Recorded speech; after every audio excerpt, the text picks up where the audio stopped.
Level 1. The letter. It arrives before breakfast. Black wax seal, your grandmother's handwriting except she's been gone 3 days.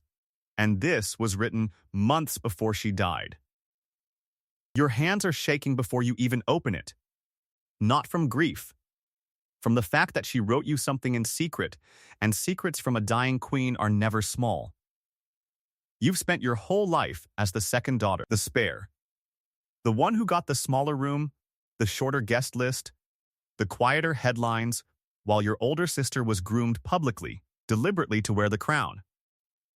You open the letter expecting a goodbye. What you get is a number. $500 million. Left to you.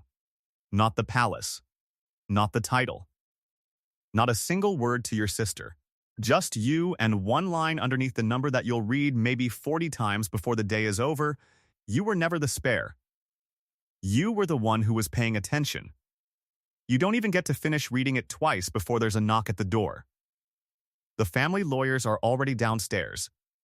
And somehow, before you've said a word to anyone, your sister already knows. Level 2. The room goes cold. 12 people in the drawing room. Lawyers, advisors, your uncle who hasn't spoken to your side of the family in 6 years but suddenly remembers your birthday. And your sister sitting across from you. Not crying, not yelling. Just staring, like she's trying to find the part of you she recognizes. She left you everything and left me the crown, your sister says. Do you understand what that means? She trusted you with something she never trusted me with.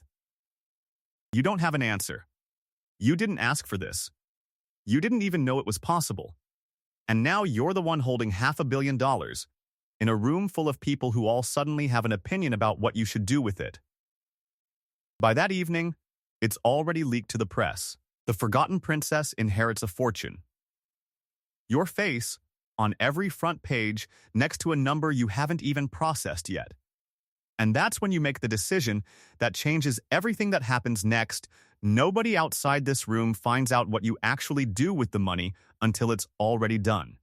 No press releases. No photo ops. If you're going to do this, you're doing it because it's right, not because it looks right. You just don't know yet how hard that promise is about to get.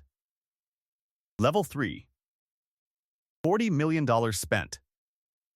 The wing nobody remembers. There's a part of the palace that's been closed for 11 years. Roof half collapsed. Windows boarded. Staff let go one by one until there was no one left to maintain it.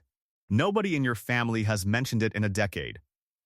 But you remember you were 7 years old, sitting there every morning with your grandmother, drinking tea from a chipped cup she refused to replace because chipped things still hold what they're supposed to hold. You don't rebuild it because it's smart. You rebuild it because you're the only person left alive who remembers what it meant to her. $40 million. 6 months. And when it's finished, you do something that surprises even your own advisors. You hire every single worker from the village nearby that used to work the palace grounds before the crown modernized and let them all go without severance. Your sister calls it a stunt. Says you're trying to make her look bad by comparison. You never announced it. Someone else found out and leaked it, and now it's not your story anymore. It's a headline, and headlines invite attention you never asked for. Level 4. The letters start arriving. Word spreads fast when people believe someone with money is actually listening. And once it starts, it doesn't stop. A hospital wing. Under review for 4 years, no funding. Patients being transferred 2 hours away for basic care. A teacher who's been buying her own classroom supplies out of her salary for 6 years straight. A family whose farmland that's been theirs for 4 generations was quietly seized by the crown decades ago and never returned. Buried under paperwork nobody ever revisited. You could give it all away this week. Fund everything. Feel like a hero by Friday. You almost do. Then you remember the second line in your grandmother's letter, the one you almost missed the first time you read it, tucked at the very bottom, like she knew you'd need it later. Money spent fast disappears fast. Money spent slow changes something. So you stop. You start asking questions nobody in your family has bothered to ask in decades. Where does the money actually go once it leaves your hands? Who benefits and who just claims to? You find out that half the urgent requests aren't what they first appeared to be, and the ones that are urgent aren't always the ones making the most noise. This is the part that costs you the most, because slowing down means watching people suffer a little longer while you make sure you're helping the right way, and some of them don't understand why you're not moving faster. Level 5. The palace turns on you. 6 months in, it's not just your sister anymore. It's the whole family. Reckless, naive, playing a game she doesn't understand. Your uncle, the one who suddenly remembered your birthday, is now the loudest voice in the room saying you should hand control of the funds over to someone with experience. You almost do it.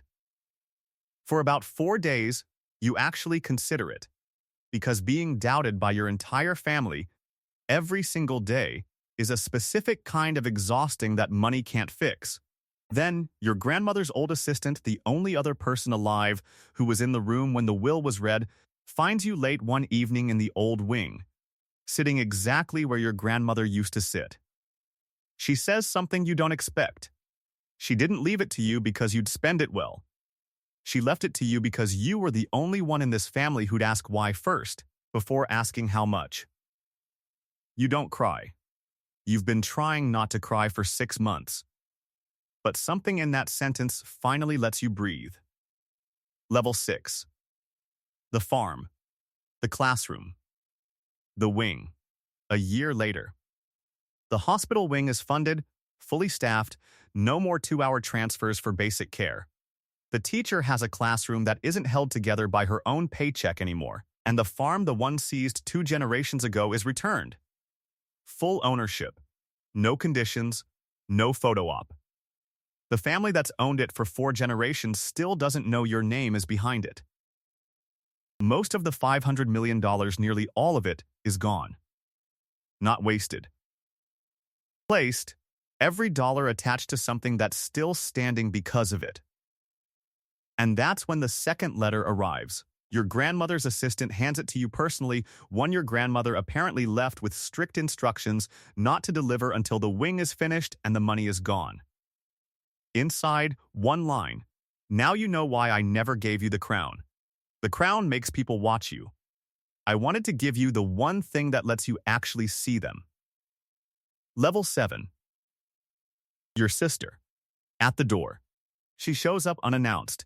First time in over a year she's spoken to you without lawyers in the room. She doesn't apologize. She doesn't need to. She just says, I've been queen for a year, and I still don't know half the names of the people you helped. How did you know all of theirs? You tell her the truth. You didn't start out knowing them. You just refused to stop asking until you did. The crown never came to you. The title never came. $500 million came and went, and by the end of it, your bank balance is smaller than most of the staff who used to work for your family.